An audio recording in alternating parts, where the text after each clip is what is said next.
Welcome back to Influencing Up. I'm your host, Lashley Pulsipher. I'm an executive coach and consultant, and we talk about influence in this show. And influence, executive presence, it's a combination of character, substance, style, communication, and one of my favorite topics, presence. And presence really is all about confidence. So I'm delighted to have our guest, Barbara Gonzales from G-Force PR, personal branding strategist, join us again today to talk about this really important topic of confidence. Welcome back, Barbara. Thank you so much. I'm happy to be here and to extend the conversation.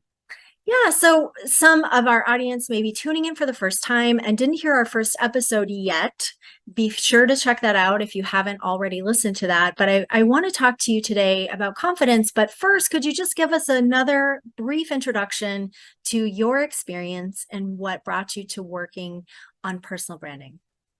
Absolutely. So I come from a corporate marketing background. I have over 20 years experience in healthcare IT and software and technology marketing. So I have done everything under the sun, under a marketing umbrella that you can name. And it's about 3 years ago, almost 3 years ago exactly, I decided to take all of that knowledge and that experience and live life and work on my own terms. And so I opened G-Force PR full time. I had started a few years prior to that. I worked with that alongside my corporate job, but officially made that leap about 3 years ago. And I love working with executives and founders and leaders because they oftentimes are very, very comfortable speaking about their company, the company that they built, the company that they run, the services, the products that they provide, but they're much less comfortable talking about themselves and how they show up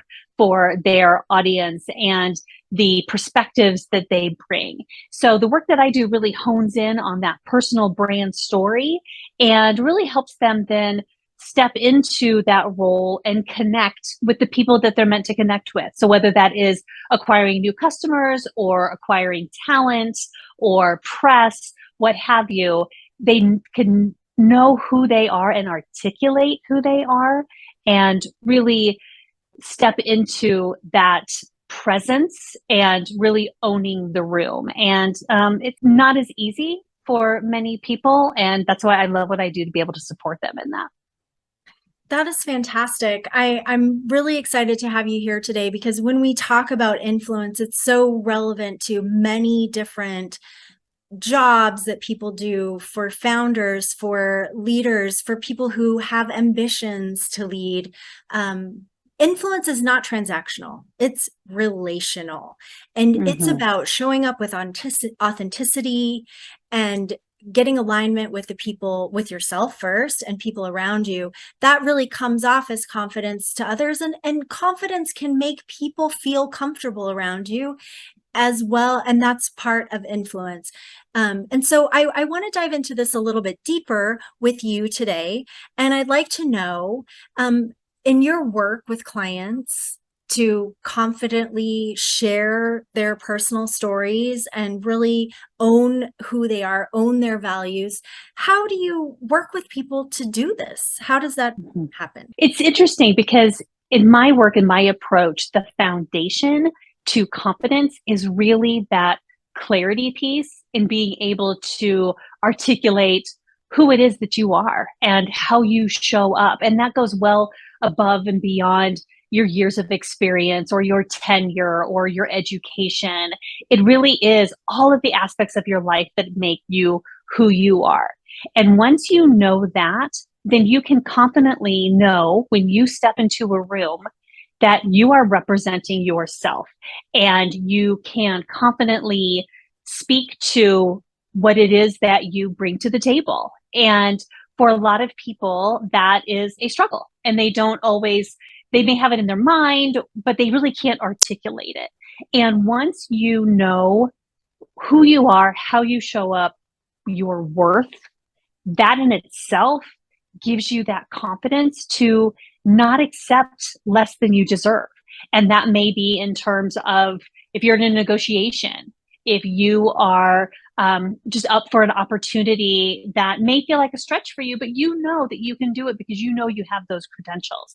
Being able to articulate that is going to put you above and beyond anyone else who does not have that skill set and that support. Yeah, these qualities, these strengths are so critical to the modern work environment, whether that's hybrid or virtual or global or domestic. All of these things that you're talking about are so important for people to really get a sense of. So I'd love to hear a story of how this has worked out for one of your clients. Sure. So what comes to mind is I have a client who is he's a business owner, he's a mindfulness coach, and just in that nature, he wants to support anyone and everyone he can. And in doing that, he has a lot of opportunities that come his way. And we went through the exercise of building out what I call the core 4 brand pillars. And again, that is through interviews from all the way back to childhood to today to really hone in on who it is at the core that you are and how you show up. And in that, it's also some proof points in terms of just supporting information on that. So that could be, again, years of experience or education, but it also can be perspectives and just emotion around or passion around a certain topic. So we built that out for him, and he literally has it saved on his desktop, on his computer, and he references it all the time because he knows that he tends to say yes a lot, which in some ways is a great attribute. But in other ways, it can be very frustrating when he's not able to get done the work that he had already committed to, or he feels scattered, or he feels like he's not in control of the work and the investment that he's putting out there. So now he has this document that's all about him. And when new opportunities come in, he takes a look at that and compares it against that list and says, okay, does that align with my brand? Does it align with what I have committed that I stand for? And if it does, then he agrees that yes, that is an investment of my time worth making because it aligns with who I am. And if it doesn't, he respectfully declines, and he doesn't feel bad about it because he's staying true to who he is, and he's having those boundaries up because he's done the work to understand what it is that he stands for. So in that, the more that you are honoring yourself and honoring those boundaries that you have set, that's when that confidence comes in as well, because you're staying true to who you are because you've done that work to know what those guidelines are. Yeah, I really like this. I share a similar background to you in terms of working in communication. And I know that when we do media training for executives, we teach them to stay on message. And this sounds like kind of a way for you personally to stay on message, stay true to your values.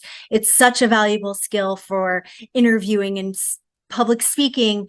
But this is the strength of that personal narrative that we talked about in our first interview, and really how it comes out for people to be in alignment, to have that clear, conscious commitments to what they do, committing with integrity to the projects and the relationships that they pursue. So that's an important part of being able to lead and proceed with confidence. I think you're going to have a lot of people who are going to be excited to work with you one-on-one. I remember the first time we met, I couldn't wait to sign up for this work because I could hear the value in it just from the first few minutes when we met a few months ago.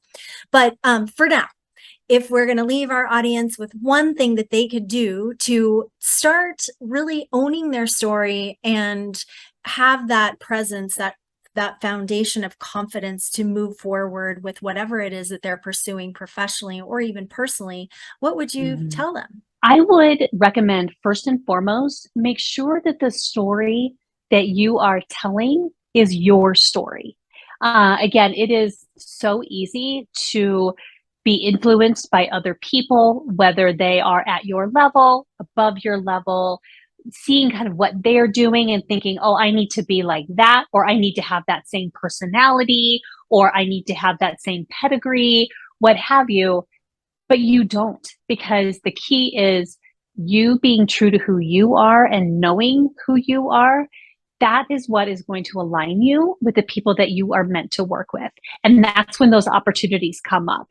Again, whether you are working alone on this and it's something that you're pursuing on your own, or if you were working with a strategist or an agency, once that story is written and really comprehensive, then that's when the strategic opportunities come in, because that's when you're working with somebody, they will know where to pitch you, where the opportunities are, where your audience is, and to be able to really support you on that and really to build your credibility and amplify who you are.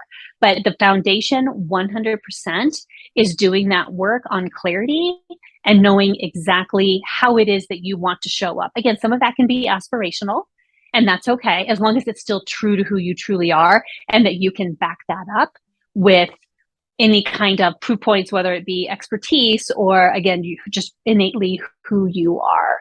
But everybody needs a personal brand, regardless of your role. So as an executive, you absolutely do.